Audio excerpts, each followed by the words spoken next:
Ayush is still walking somewhere, and my mic apparently gets scared on the highway, so Colin is in charge of video this time, and Voice Over Me is going to narrate.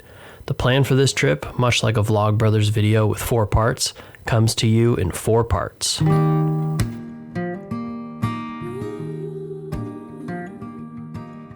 Part 1. Upgrade the clutch in my wagon. I don't usually do work on my cars unless it's to fix things, so doing an elective job in order to make the wagon more fun to drive is a big step outside of my comfort zone.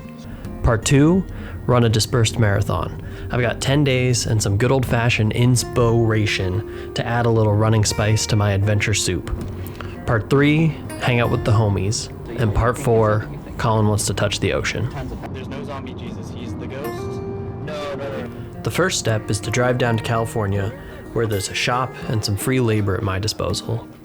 Well, actually, step 1 was to assemble a parts list, have Bentley double check my work, order a ton of parts, tools, and fluids, have the power steering spring a leak the day before driving down, fix that up real quick, and forget to ask Brian if we could use his garage. Then drive down. I'm willing to admit that driving to California in the car that you're going to take apart and plan on driving back in a week later isn't necessarily the best idea in the world, but that hasn't stopped me before, and honestly, it probably won't stop me from doing it again. We didn't leave super early and we hit traffic in Portland, so we didn't make great time on the way down, but we did get to drive across Shasta at sunset, and that was nice. We got in late, went straight to bed, and got started the next morning. Sometimes you need to light your car on fire just a little bit to loosen things up. That's some real mechanic stuff right there. We have 2 weekends to work on the car. The basic plan is to spend the first weekend getting everything taken apart, so I can spend the week tidying things up and replacing some bits and bobs on the transmission while it's out of the car, and then we'll spend the second weekend putting everything back together with the new parts. We got in and out for lunch as per tradition and took a little break to go see where Bentley flipped his car into a paddock. Step 1 of removing everything is going well. So far, I have run 0 miles, but hanging out with the homies is going great.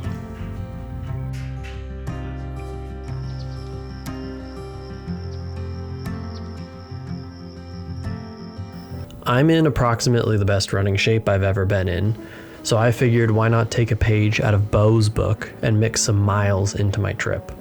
I can't actually run while working on the car though, so I figured I could run in between working on the car. If I run 3 miles a day while I'm down here, I can run a nice marathon worth of miles, but I missed the first day immediately, and the second day. That's fine, I can make them up.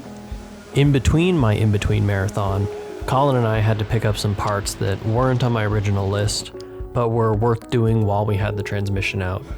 I call these jobs while I'm in theirs, and they'll blow your scope right out of the water. In between Colin and I running errands, in between my in-between marathon, we also made time for the beach, and some pie, and some soccer, and some good new days. They're like good old days, but they don't even need nostalgia to make your heart swell.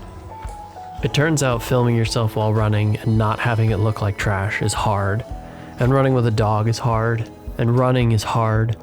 Thankfully, podcasts are a thing to help my wandering mind think about something besides, are we done yet? The fatigue of running more than I'm used to day after day set in pretty quickly. Thankfully, just because something is hard doesn't mean it's complicated.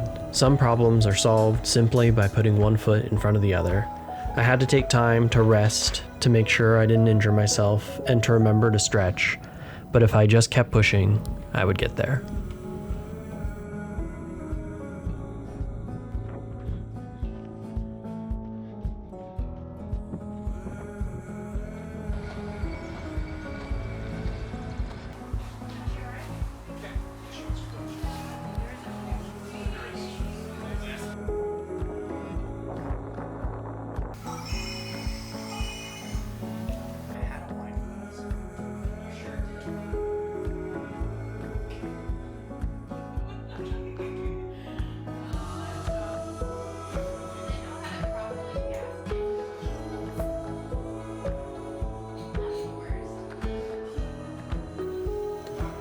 Over the course of the week, we got most of the parts we were looking for, had a grand old time, ate some great food, and I managed to finish my marathon. I didn't do none of the transmission during the week, but I also for sure procrastinated working on the transmission until Friday night. Working on the transmission is going alright, but if a professional mechanic in a well-produced YouTube video tells you, Here we go. See, easy. you should probably believe them. I would also rate digging out the D10s as a sarcastic easy and a big eye roll.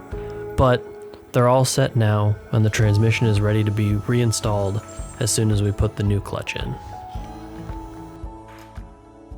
With everything prepped and ready, we head back to the shop to put the wagon back together. Brian's out of town this time, but Corinne and Sequoia have volunteered to help. In the interest of not having to atlas the transmission back up into the car, we picked up a transmission jack as well. Right off the bat, install is going terribly. We immediately can't get the new clutch to fit because the alignment tool that was supposed to come with isn't in the box and we can't find one at any store. So we make a home-built version out of a socket and some duct tape, but we still can't get the transmission mounted. So we try pushing harder. We try greasing it. We try heating it up. Bentley's frustrated. I'm frustrated. After 6 hours of struggling, we have to call it. The clutch isn't going in. This isn't the kind of problem pushing harder can fix, and we can't source the tools needed before Colin and I have to go home. I'm gonna have to leave the car behind. Colin and I will fly home, and Bentley will tow the car into a shop. After all this time and effort, I'm just gonna have to throw money at this problem until it goes away.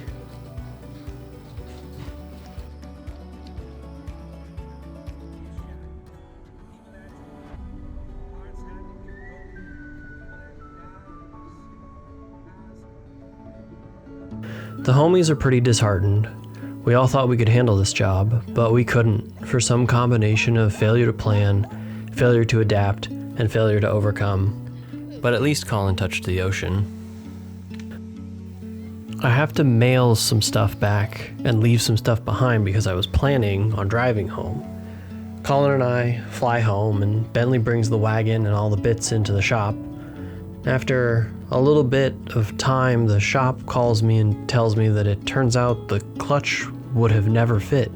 It's for a completely different car. And the homies are relieved. We're not bad mechanics. I just ordered the wrong parts.